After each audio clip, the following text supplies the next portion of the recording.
Hello, my name is Kaila Colbin, and welcome to episode 35 of Hunger and Heart, a podcast on the intersection of wild ambition and fierce compassion. We've got a little bit of a different one for you today. I have brought back my extraordinary colleague, Hannah Hudson. We are going to unpack goals and goal setting. We go deep in this conversation. We talk about outcome-oriented goals and process-oriented goals, and then we talk about self-worth, and then we talk about fear, and then we talk about all sorts of things. So you're going to want to tune in. This conversation was inspired by the episode that I recorded last week with Don Tricker from the San Diego Padres and formerly from the All Blacks. Enjoy the show. Hannah Hudson, welcome back to the podcast. Thanks so much for having me again. I'm really looking forward to this conversation. I'm so looking forward to this conversation. Today, we're going to talk about goals. And once again, we haven't prepped this, so I'm really curious as to where this is going to go. But the reason that I wanted to talk about this with you in particular is because we've had a number of conversations in recent months and years about what type of goals are healthy and beneficial and which ones aren't. And you and I have had those conversations, and we've had folks on the podcast who've talked about this stuff. And I had sort of formed a view that a healthy goal is more process focused than outcome focused, and more focused on what's within my power than what's not within my power. And so having a goal of like, I'm going to win the race is maybe not as beneficial as having a goal of I'm going to achieve this time that is the time that I'm working towards, because I can't control who else shows up on the day. So I had sort of formed that view. And then last week on the podcast, we had Don Tricker on from the San Diego Padres, formerly from the All Blacks. And I talked to him about it. And he was like, what are you talking about? He was like, you have to have an outcome. Otherwise, why are you doing the thing? You've always got to have an outcome. You've always got to say, what, again, it's like, to remind me, what am I doing this process for? Because if you've got a clear outcome, then that gives you the courage to adjust your process, your systems, and your structures. You can say, actually, what we're doing we're not going to deliver that outcome if we continue with what we're doing. And when I think about process goals, I think about skill acquisition. Like you've got some milestone checkpoints to say, are we on track to deliver what we want? But it has to be lining up with what we want. If you lose sight of what you want and you focus in down here, then it's unlikely you're going to deliver what you want. So when we unpacked it, as you can hear, what he was really talking about was it's not that our focus shouldn't be on the things that are in our control. It's that our focus is on the things that are in our control in service of the outcome to which we're aspiring. And his point, and particularly given the nature of this podcast, where we're talking about the intersection of fierce compassion and wild ambition, his point was, if you're not articulating the wild ambition, the big risk is that it's a cop-out, that you just go, oh, well, I didn't win the World Cup, but, we did our best. So I was like, that just rocked my world, and I want to talk about it with you. So good. So good.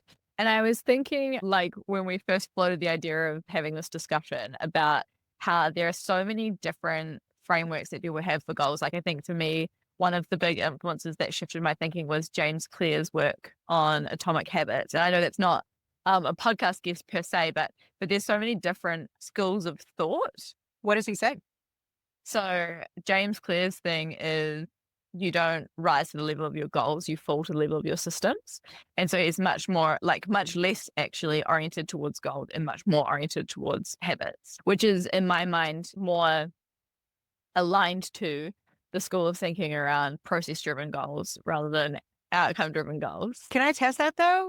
Because when I hear that, if I try to combine these things together and make one rich stew out of it, what I hear is we set the ambitious outcome goal, and then we go, what's within my power? So then we've got these kind of personal goals of like, okay, if I want to be, so another great example of this is Ian Jones. He talks about breaking down the big goal into the smaller ones, right?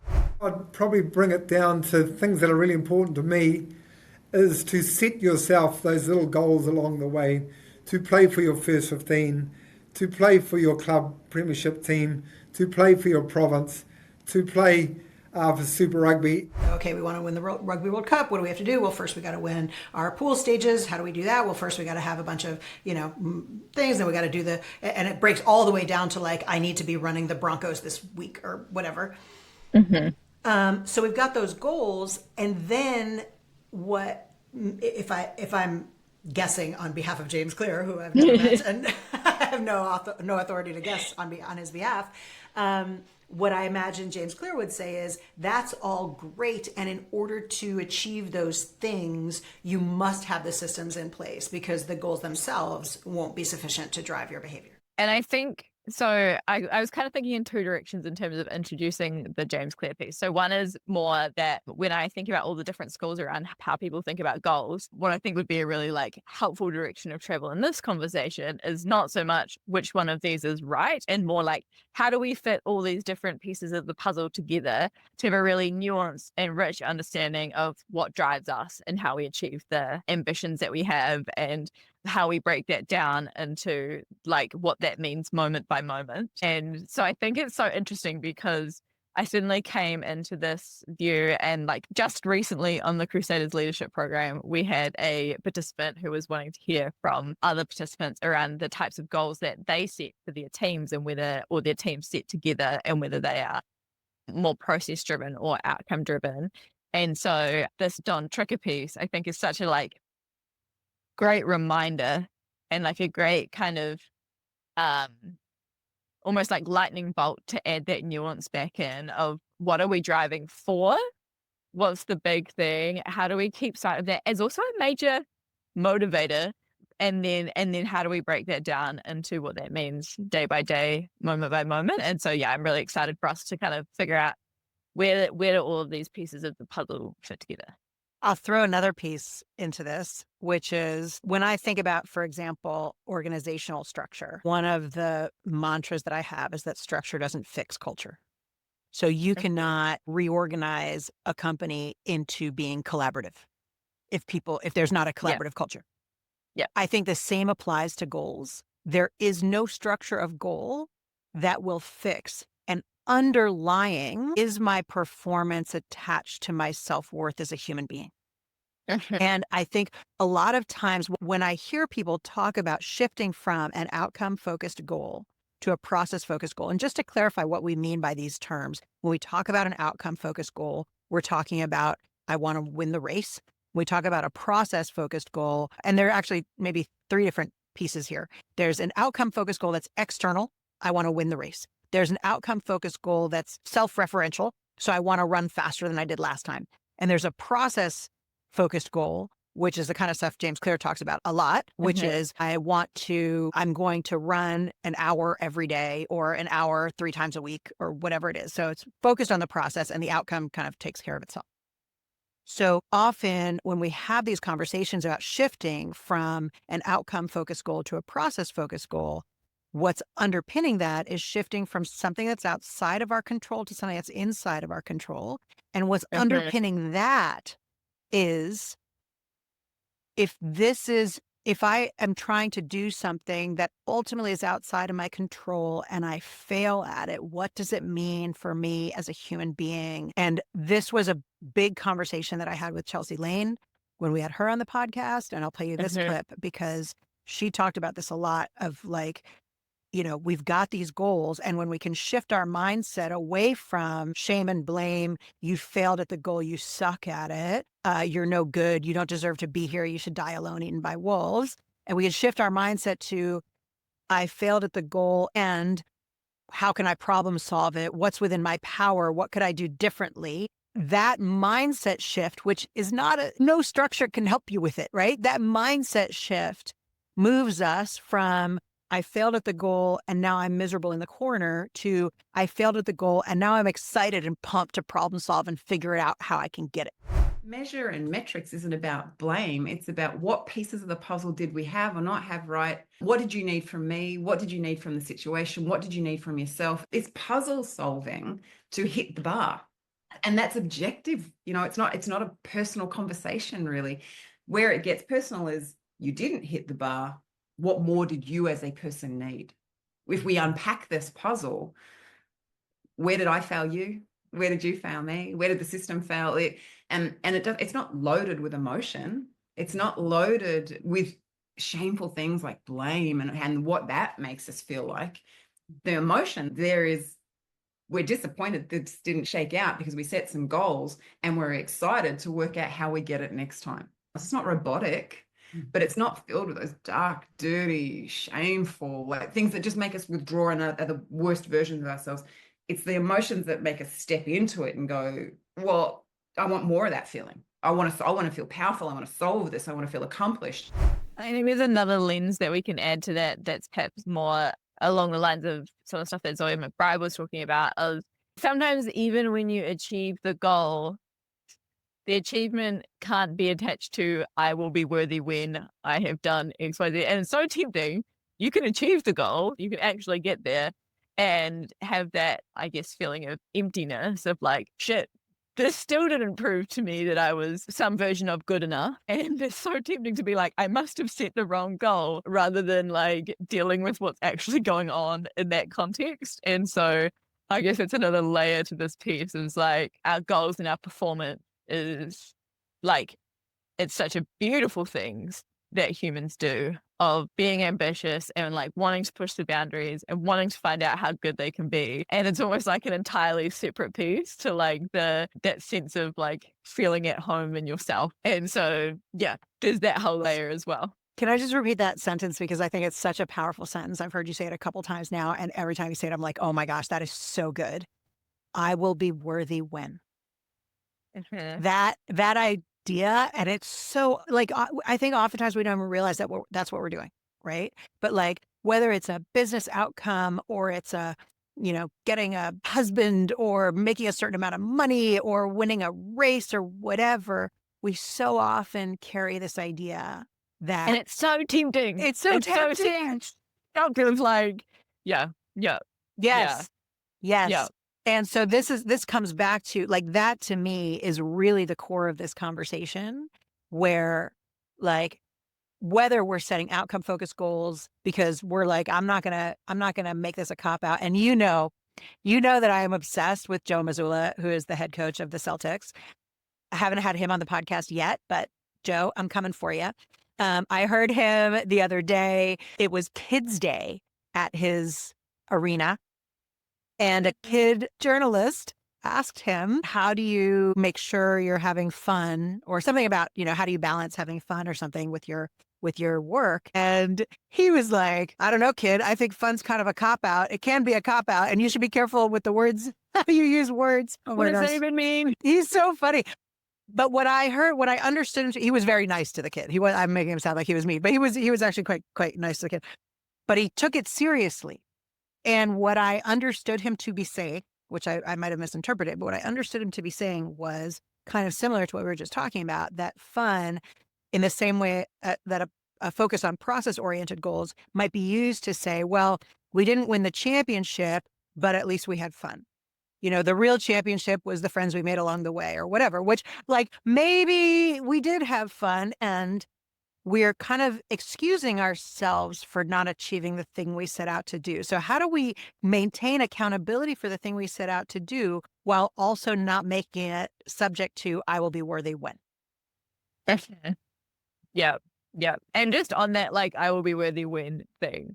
I mean, from the outside looking in, it definitely seems like there have been people that have figured that bit out and they're like really solid in their self-identity and they still go off and achieve amazing things. But I also think it's one of those lessons you have to achieve, like you have to learn over and over again. It's like, because it's so easy for it to creep back in, that, you might have those experiences that help contribute to that shift in thinking.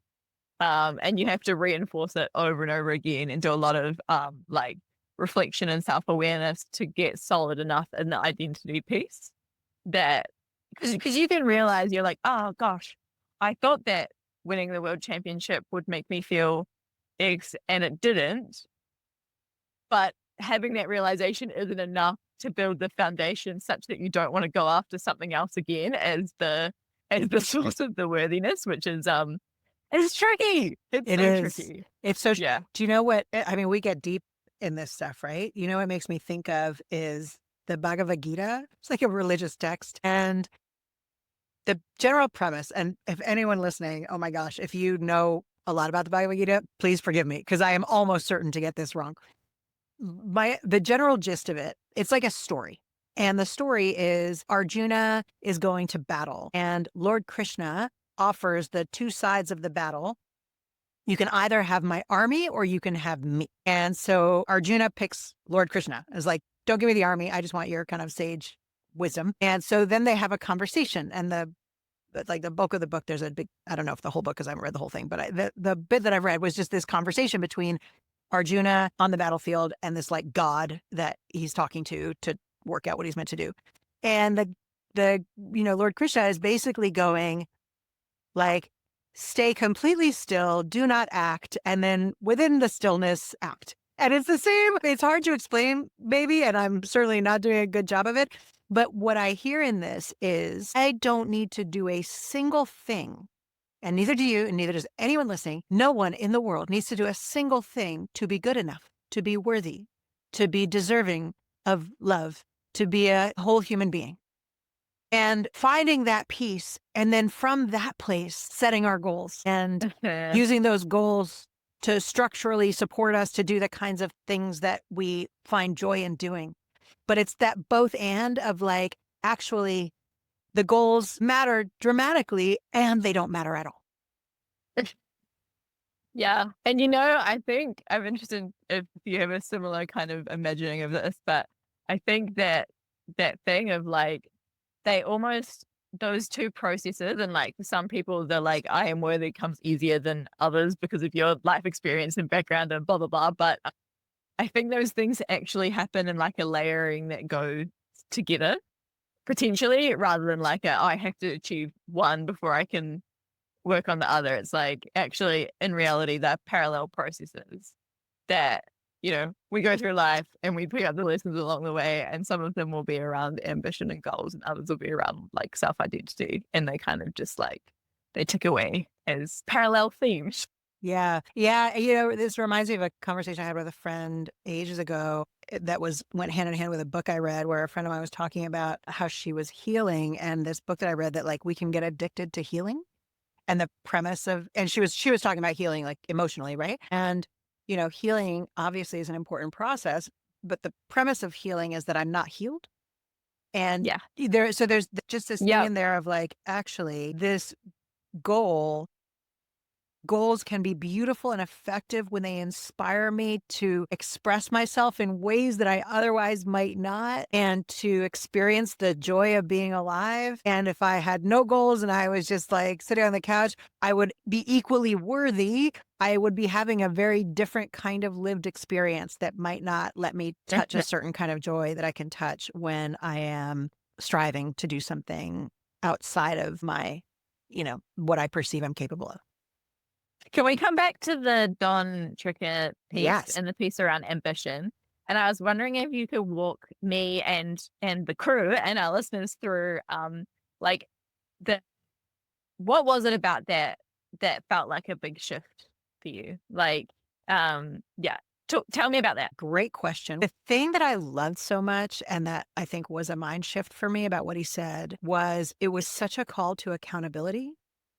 It was such a call to, I feel like I had this idea that, you talked earlier about maybe one isn't better than the other. And I feel like I had kind of formed an idea, an uninterrogated idea, that process goals were better.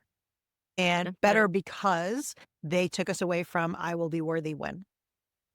And when he said that, I went, oh, shoot, you're totally right. Like, process for what? And it was a real invitation, not only to accountability, but also to just query this, like, can we have that accountability for outcome while also not making it subject to I will be worthy when?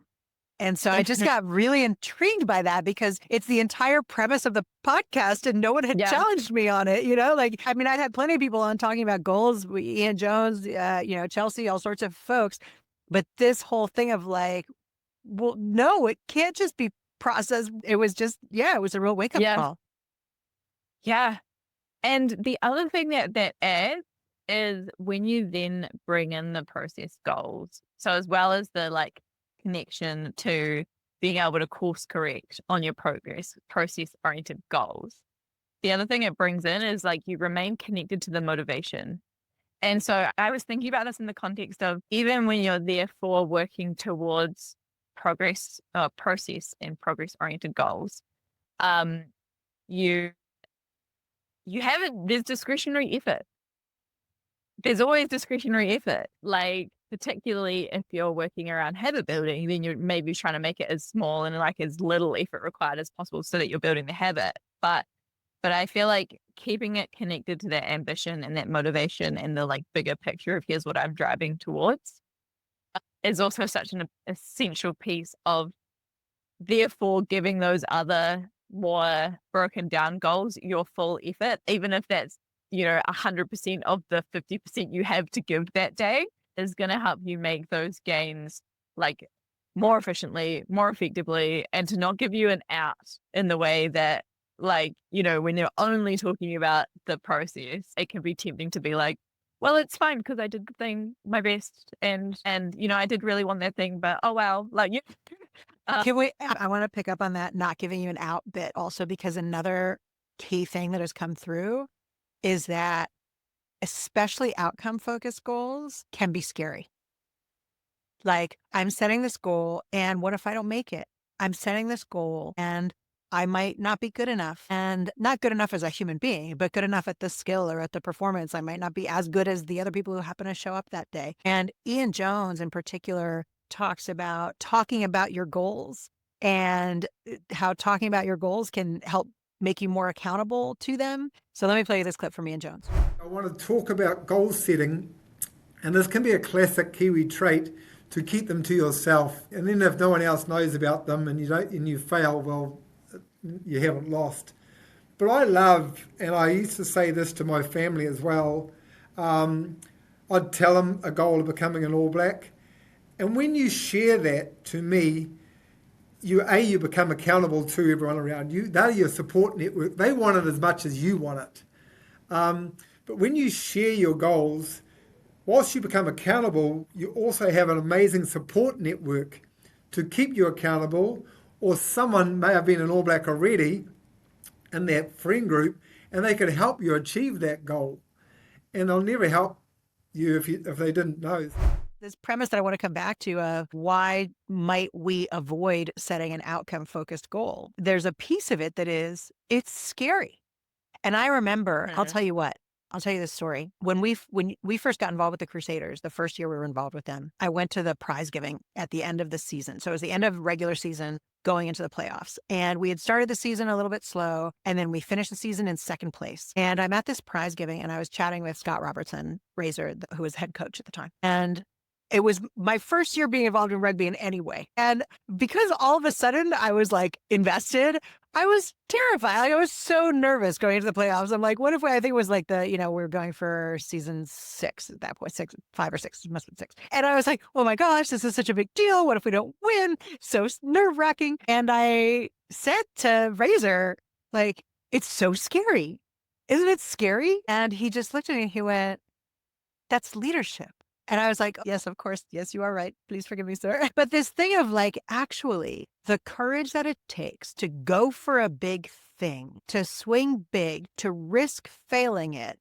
This is the stuff we talk about all day, every day. And this conversation about goals, as it turns out, should have been so obvious to me beforehand, is right at the heart of it.